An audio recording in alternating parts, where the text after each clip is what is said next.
Baik Pak, mungkin terakhir sebagai menjawab juga keraguan publik, mungkin tidak bahwa ketika ini sudah diambil oleh pihak militer, kekhawatiran publik karena beberapa kasus yang terjadi sudah selesai di 2 orang yang sudah ditetapkan sebagai awal. Jadi tidak dikembangkan kasusnya.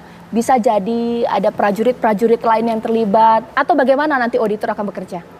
Jadi kembali lagi, makanya kita tidak boleh tergesa-gesa. Kalau justru tergesa-gesa ada yang lepaskan begitu. Sekarang laporan polisinya kan 2 orang. Kembali lagi kita butuh tidak mendalami, kita butuh banyak informasi dari KPK.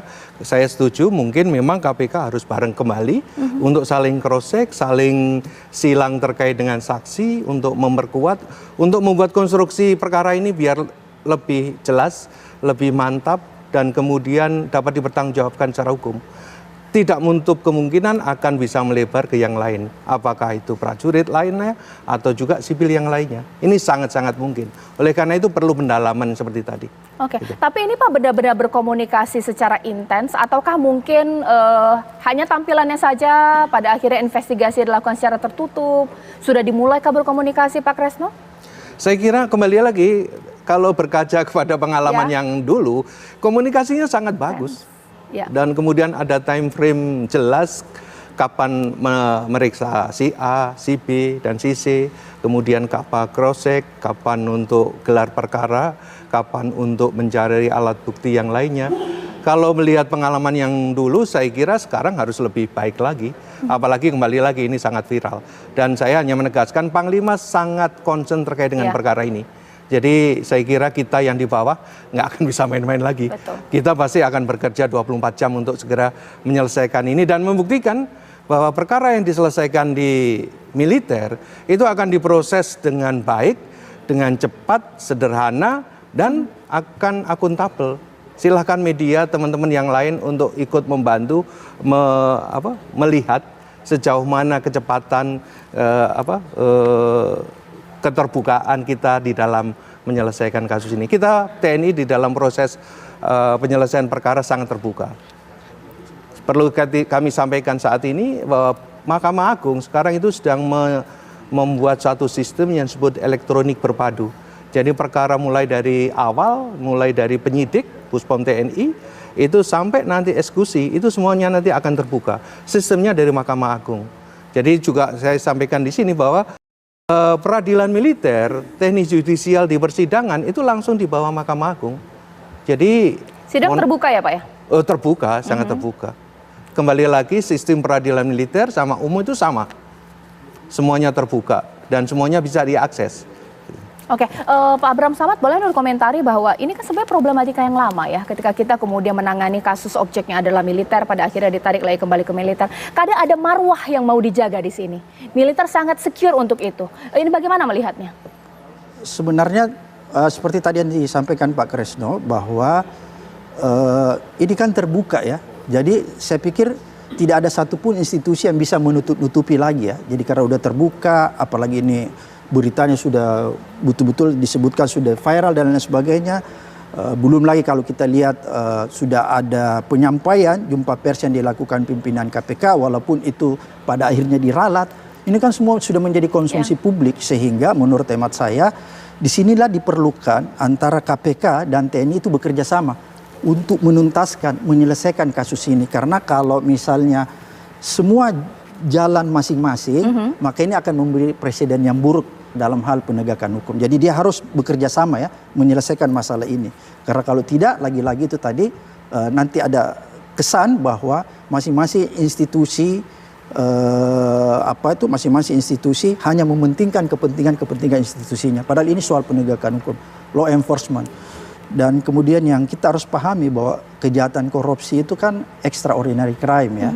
Jadi semua kekuatan kita untuk memberantas korupsi itu harus disatukan. TNI, penegak hukum lain itu harus bersama-sama, punya sense yang sama ya, punya kemauan, punya goodwill yang sama untuk menyelesaikan kasus-kasus korupsi. Tadi kalau disampaikan Pak Kresno, TNI punya pengalaman menghukum seumur hidup orang. Itu menjadi sesuatu yang luar biasa menurut kita bahwa ternyata kita tidak perlu khawatir, yang jelas itu tadi bahwa ada kerjasama antara KPK dan TNI untuk menyelesaikan kasus Basarnas ini, karena lagi-lagi kasus ini hanya bukan berkaitan kepentingan TNI saja, tapi di dalamnya ada berkaitan dengan kepentingan sipil. Oleh karena itu penyidikannya itu sifatnya koneksitas bersama-sama.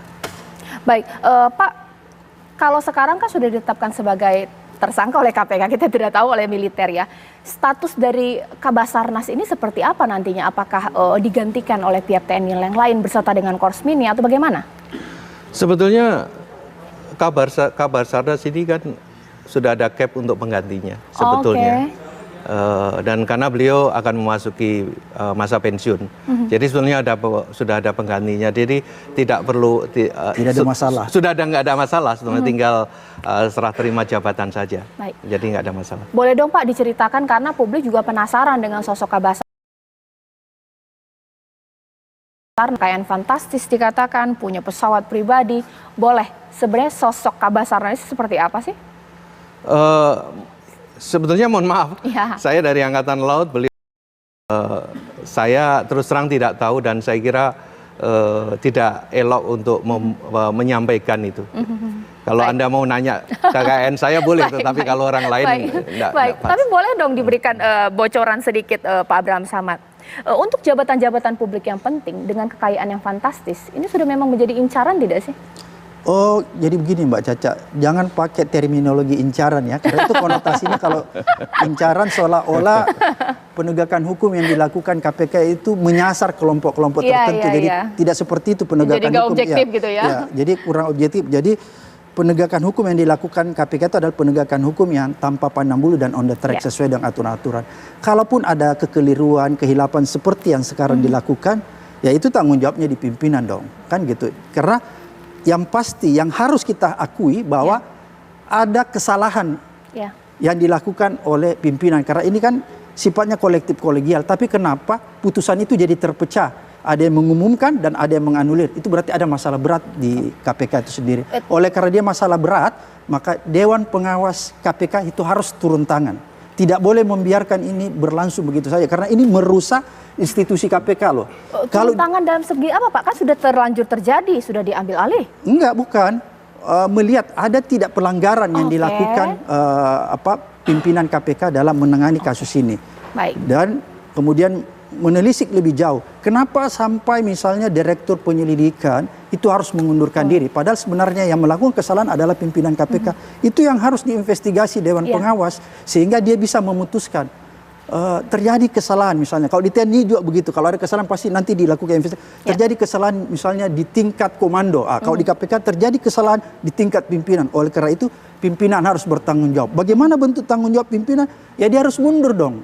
Kan begitu bentuk tanggung jawabnya. Oke, baik. Terima kasih Pak Abraham Samad, terima kasih Pak Kresno. Tanpa perlu kita kemudian memiliki justifikasi yang buruk untuk institusi tertentu, siapa yang meminta maaf, bagaimana kemudian kasus ini diambil alih. Kita percaya saja bahwa kasus akan benar-benar diselesaikan secara baik.